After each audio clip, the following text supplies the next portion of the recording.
One rather.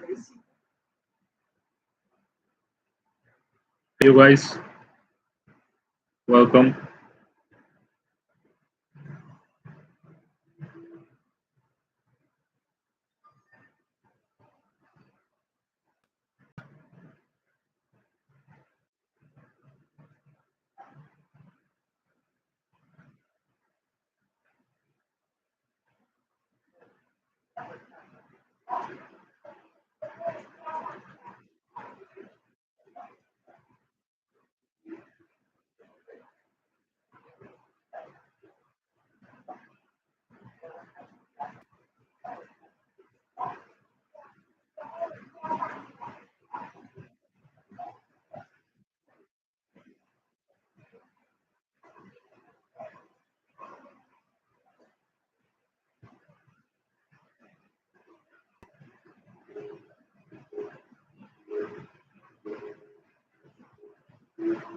After a high-stress event, your body doesn't automatically return to a baseline state of repair. Sitting on the couch and waiting for your heart rate to drop is slow and inefficient. Instead, an active neurological intervention forces that recovery to start immediately. In a modern environment, passive rest days rarely lower your systemic cortisol levels.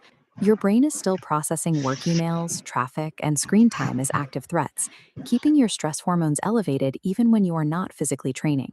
This animated diagram shows exactly how we need to treat the central nervous system. It operates less like an automatic background process and more like a manual toggle switch. By using a specific mechanical breathing protocol, you can manually flip that switch. You can override your internal stress response and flush that systemic cortisol out of your bloodstream in under 5 minutes. Hitting peak physiological readiness for your next session requires abandoning the idea of passive rest. You have to actively take control of your nervous system today. To take control, we have to look at the circulatory system. This is the chemical highway where your fight or flight response is actively maintained. The transition from that agitated state into rest and digest mode is dictated by your carbon dioxide tolerance. Your brain monitors CO2 levels in your blood to determine how stressed you should be at any given moment. When you intentionally manipulate your breath patterns, you alter this pH balance, which directly changes the operational environment inside your brain. That sudden alkaline shift forces the brain to instantly recalibrate. Overly active neural firing rates are forced to slow down into synchronized rhythmic pulses. Triggering this chemical shift does have a cost. You will have to endure a brief, calculated spike in adrenaline to successfully prime the system for the drop. Knowing how to manipulate this specific chemical balance separates elite athletes from amateurs who leave their autonomic state up to chance.